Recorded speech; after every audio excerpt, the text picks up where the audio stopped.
My father looked me dead in the eyes in front of 200 people and said, "Sit down, Renata.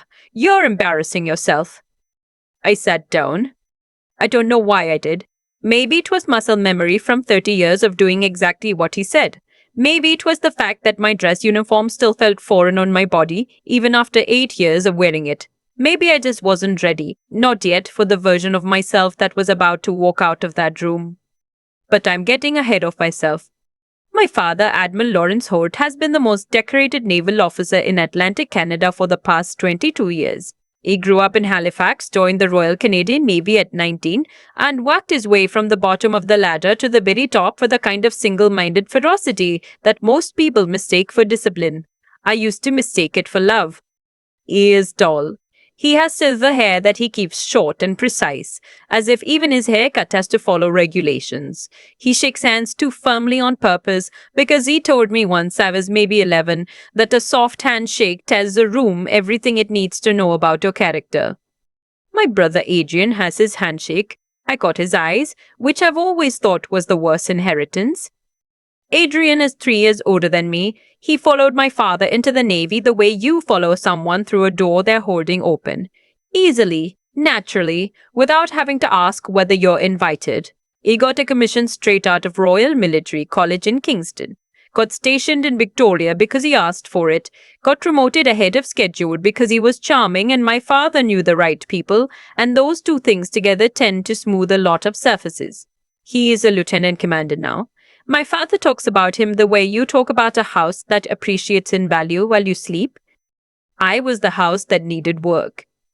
I didn't go the Navy route. I went CSIS, the Canadian Security Intelligence Service, which to my father was roughly the equivalent of dropping out to become an artist. Not real military, not real anything, just people in offices reading reports and pretending they matter.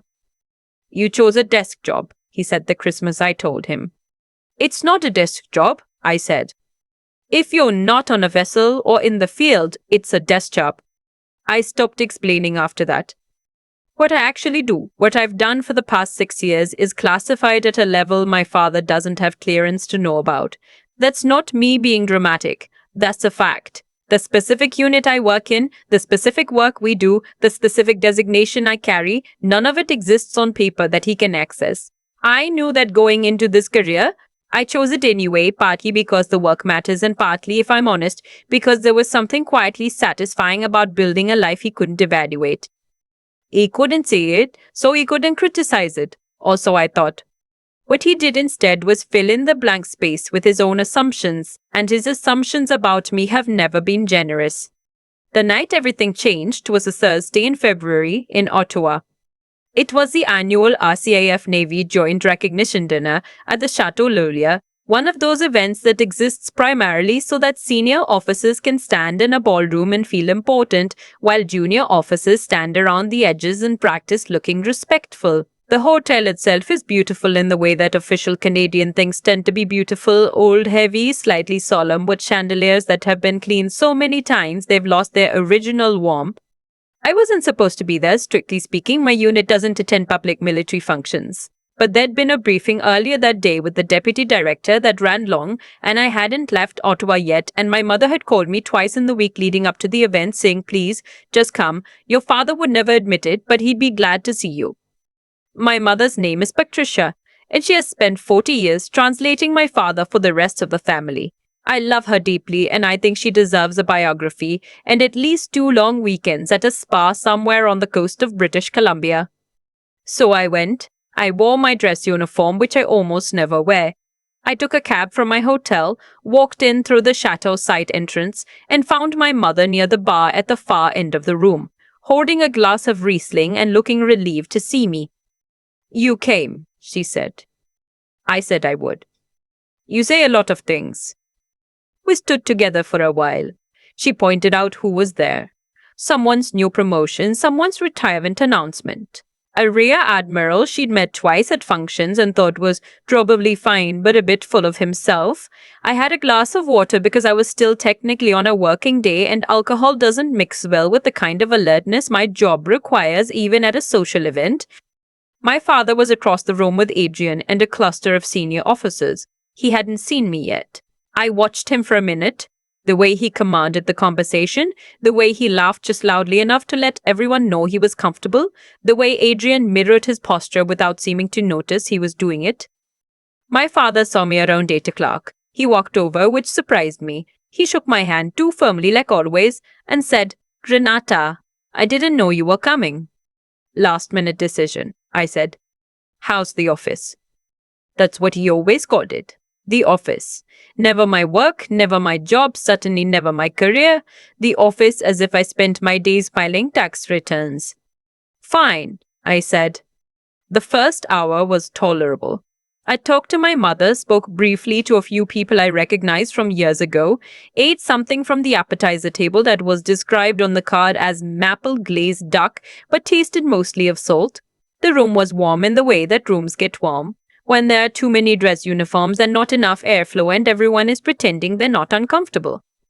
Then the dinner portion started, and they set up the seating assignments, and I ended up at a table with my father, Adrian, and 6 senior officers I didn't know well. My mother was 2 tables over, something about the way the place cards were arranged, and I felt her absence the way you feel the absence of a buffer. My father was in full form. He was telling a story about a HMCS exercise off the coast of Newfoundland, something involving a miscommunication and a navigation error and a resolution that apparently demonstrated his exceptional leadership, and everyone at the table was leaning in and nodding the way people nodded admirals. Then someone asked casually if any of his children were in the service. "My son Adrian," my father said. "Lieutenant Commander, Pacific Fleet. Good officer." He didn't look at me when he said it. One of the officers, a woman named Brigadier-General something, I didn't catch her last name, glanced across the table and said, "And your daughter?" My father picked up his water glass. "Renata works in Intelligence Administration," he said. "Support role. Coordinates between departments." Intelligence Administration, support role. I have a designation that requires 3 separate director-level sign-offs to even be acknowledged in writing. I have been deployed to situations I cannot describe in a room like this one or any room for the rest of my life. The work I do exists in a compartment so classified that most people who work in intelligence don't know it exists. And he told the Brigadier-General I coordinate between departments. I kept my face still. I've had training for exactly this. Keeping your face still when someone says something that hits like a fist. I picked up my own water glass and I looked at the chandelier above the table and I breathed. Adrian didn't say anything. He never says anything when my father does this. He has a technique of looking at his plate at exactly the right moment, just enough to signal that he noticed, not enough to have to respond to it. The Brigadier-General moved on. The conversation shifted. My father started another story. And then at 8:47, I know the time because I checked my phone under the table when I felt the vibration, everything changed. The message wasn't a phone call. It was a secure notification through an encrypted application that very few people even know exists. The sender was a call sign I recognized immediately. The message was 4 words. Phantom needed, auto-active. Phantom is my designation. Has been for 4 years. There are 12 people in my country who know that call sign, and 9 of them are in my unit. My father was not one of them. I excused myself from the table quietly, said something about needing some air, and stepped out through a side door into one of the chateau's smaller hallways. I made 2 calls. The first lasted 40 seconds. The second lasted less than a minute. By the time I walked back to the ballroom, I had a time, a location, and a situation that required me to leave within the hour. I went back to the table to get my coat from my chair. My father looked up. "Leaving?" "I have to go." "Of course you do," he said. There was something in his voice, not quite contempt, but close. The fond dismissal of a man who has decided that someone's priorities will always be slightly wrong. Big night at the office. Adrian still wasn't looking at me. I put on my coat. And then the Brigadier-General, who I would later learn was Brigitte Fontaine, a name I'd heard in briefings but never connected to a face. She looked at me across the table and said, "Before you go, I didn't catch your unit designation earlier. What section are you with?" My father started to answer for me. "She's in General Administrative Support for." "Phantom," I said. The table went quiet. Brigadier-General Fontaine set her fork down. "I'm sorry," she said. "Did you say phantom?" "Yes." She looked at me for a long moment. Her expression was the careful, controlled look of someone who is doing rapid internal calculations about what she is and isn't allowed to say in a semi-public setting. Then she looked at my father. "Admiral Holt," she said, and her voice had shifted into something more formal. "I think there may have been a misunderstanding about your daughter's role." My father looked at her. He didn't understand. You could see it, the slight narrowing of the eyes, the fractional pause before he spoke. "Renata works in administrative." "With respect, sir, I can't discuss the specifics in this setting." Brigadier-General Fontaine looked back at me. "You have somewhere to be." "I do," I said. I buttoned my coat. I picked up my bag. I looked at my father, and for a moment I saw something cross his face that I had never seen there before. Not regret, not exactly, but the specific look of a man who has just realized that the ground under him is not as solid as he thought. "Renata," he said. "Good night, Dad," I said. I walked out of the Chateau Laurier at 8:53. The February air in Ottawa was the kind of cold that goes directly through wool. Not cruel, just factual, like the city itself was simply telling the truth. I stood on the sidewalk for exactly 10 seconds and breathed it in. Then I went to work. I'm not going to describe what the operation involved. I'm not clear to, and more than that, I wouldn't want to. Some of what I do lives in a part of me that I don't bring to dinner tables or family events or conversations with my mother about whether I'm eating enough and whether I've thought about buying property in Halifax because the market is still reasonable if you look east of the bridges. What I can tell you is that I didn't sleep that night. I didn't sleep the night after either. By the time I was back in my apartment, the small one near the Rideau River that I've rented for 3 years and never quite decorated, I had been awake for 31 hours, and I had done the thing that I do, the thing that takes everything I have and gives back something I can't name. I sat on my floor with a cup of tea going cold beside me, and I thought about my father's face. Not the face he made when Brigadier-General Fontaine cut him off, the earlier one. The one he made when he said she coordinates between departments without even glancing at me, the casualness of it, the way he'd clearly said it so many times in his head that it came out smooth and confident and completely wrong. I thought about being 12 years old and telling him I wanted to study languages, and he said, "What do you do with languages?" And I said, "Lots of things." And he said, "Give me one," and I listed 6, and he said, "That's not a career, that's a hobby." And I spent the next 4 years trying to figure out what he would consider a career.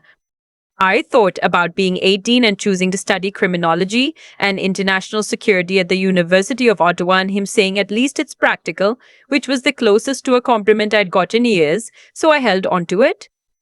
I thought about being 24, freshly recruited, sitting across from him at the kitchen table in the Halifax house over Christmas, and telling him I was going into intelligence and him saying desk job, and me not correcting him because I'd already signed the forms that said I couldn't. 31 hours awake in a cold cup of tea in a quiet apartment, and what I felt wasn't triumphant. I want to be honest about that, because the story makes it easy to land on triumph. On the moment in the ballroom, on my father's face shifting, on the Brigadier-General defending me without me asking her to. And that moment mattered. I'm not pretending it didn't. But what I actually felt, sitting on my floor at 3 in the morning, was something closer to grief. Not for myself exactly, for the version of him I'd wanted, the one who would have been curious about what I was doing, who might have asked questions he wasn't clear to have answered and found satisfaction in even that, who might have understood that the things his daughter chose couldn't always be measured in rank insignia or vessel assignments or stories told at dinner tables. That version of him doesn't exist. I think I'd known that for a long time. But the knowing and the accepting are different distances, and February was the month I finally closed the gap. 3 weeks later, I was back in Halifax for my grandmother's birthday. My mother's mother, who is 83 and sharp as a tack, and once told me that the most important skill a woman can have is the ability to leave a room and have people wonder what they missed. I stayed for 4 days. My father and I were in the same house for most of those 4 days. We were polite. He asked how Ottawa was. I said fine. He mentioned Adrian's latest commendation. I said that was good to hear. My mother moved between us like she always has, offering food and conversation and the occasional subject change that she deploys with the precision of someone who has been doing it for decades. On the last night, he knocked on the door of the room I was staying in. I was packing my bag. He stood in the doorway for a moment. I didn't realize, he said, about your work. I know, I said. I should have asked more. You should have, I said, not angry, just honest. He nodded. He looked at the floor, then back at me, and in his face I saw all the things he didn't know how to say and hadn't learned to say, and probably wouldn't learn to say at 68 years old, with a lifetime of being the most certain person in any room. The Brigadier-General called me, he said, the next week. She said she couldn't tell me specifics, but that I should. He stopped. She said I should be proud. I folded a sweater and put it in my bag. I hope you are, I said, but Dad, I need you to understand something. He looked at me. My work doesn't exist for you to be proud of. I didn't build it for your approval or your understanding, or so that one day you'd find out and feel differently about me. I built it because it's what I'm good at, and because it matters, and because I chose it. I zipped my bag. I would love it if you were proud, but I've stopped needing you to be. He didn't say anything. I put my bag on my shoulder and I kissed him on the cheek. Because he's my father and because complicated things can still hold warmth, and I walked down the stairs and helped my mother with the dishes before I called a cab to the airport. That was 4 months ago. We talk, still. Birthdays, holidays, the occasional Sunday call when my mother puts him on for 5 minutes and he asks how Ottawa is and I say fine. He sent me a card on my last birthday. Just a card, nothing written inside except his name. But he chose it himself, my mother told me. Stood in the Shoppers Drug Mart on Quinpool Road for 20 minutes picking it out. I keep it on my refrigerator.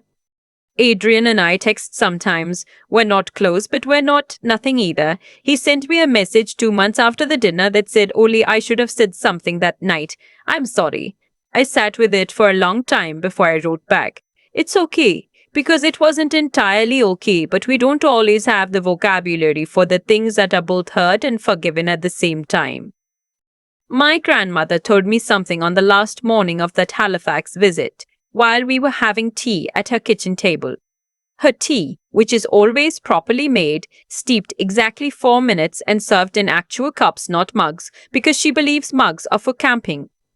She said, "Your father has always been afraid of the things he can't rank." I didn't say anything. You made him afraid your whole life and he called it disappointment. She said, "Don't mistake the label for the thing." I thought about that for most of the flight back to Ottawa. I thought about it in the cab from the airport to my apartment. I thought about it in the elevator and in the hallway, and I was still thinking about it when I sat down on my floor again, not with cold tea this time, but with a real drink, a small pour of the 40 Creek whiskey I keep for occasions that don't quite have a name. My father is afraid of me. He has been afraid of me for a long time. And I spent 30 years thinking his fear was my failure.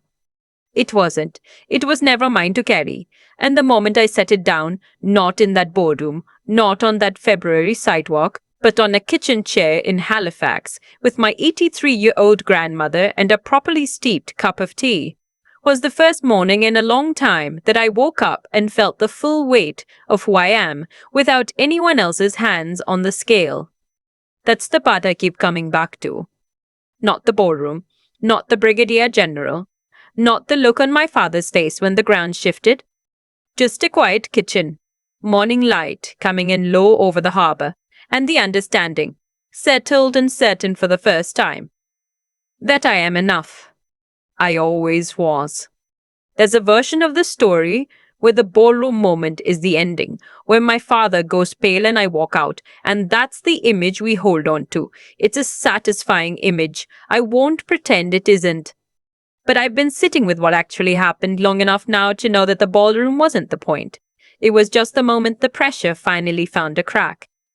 What I keep thinking about is cause and consequence, not in any mystical sense, but in the plain, honest way that actions accumulate over time and eventually produce the only outcome they were ever going to produce. My father spent 30 years dismissing what he couldn't measure, and the consequence of that wasn't dramatic or sudden. It was quiet. It was the steady erosion of a relationship that could have been something else, built up one small dismissal at a time until the whole thing had a different shape than either of us intended. And my part in it mattered too. I'm not exempt from that accounting.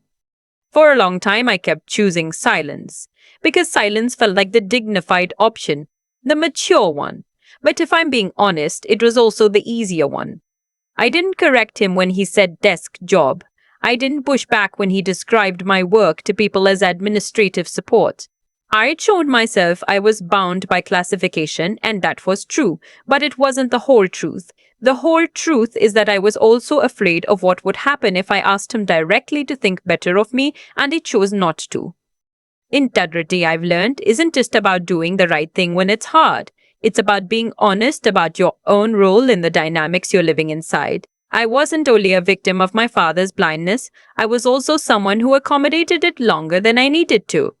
What finally shifted wasn't the designation or the Brigadier-General's expression or the look on my father's face. It was the decision, made quietly, over a long time, to stop organizing my sense of worth around his capacity to see me clearly. That's the thing they don't tell you about resilience. It doesn't feel like strength when you're building it. It feels like letting go. It feels like grief. It feels like sitting on a floor at 3 in the morning with cold tea and accepting that the thing you wanted from someone may genuinely not be something they're able to give.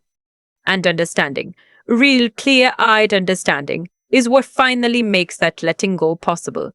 I had to understand my father, not excuse him. Understand that his fear of what he couldn't rank was real, and that it had nothing to do with my value. Understand that Adrian's silence wasn't malice, just conflict avoidance shaped over decades. Understand that my mother's translations between us were acts of love, not enabling. She was doing what she knew how to do in a structure she hadn't built. When I kissed my father on the cheek in that Halifax hallway, it wasn't forgiveness as a performance. It was something quieter than that. It was the recognition that I can hold complexity, that a person can be limited and still be my father, that a relationship can be painful and still be worth the occasional Sunday phone call, that I can grieve what I didn't get and still be grateful for what I did. My grandmother said he was afraid of what he couldn't rank. She was right. But I spent too long being afraid of that too, afraid that if he couldn't rank me, I wasn't worth ranking. I know better now.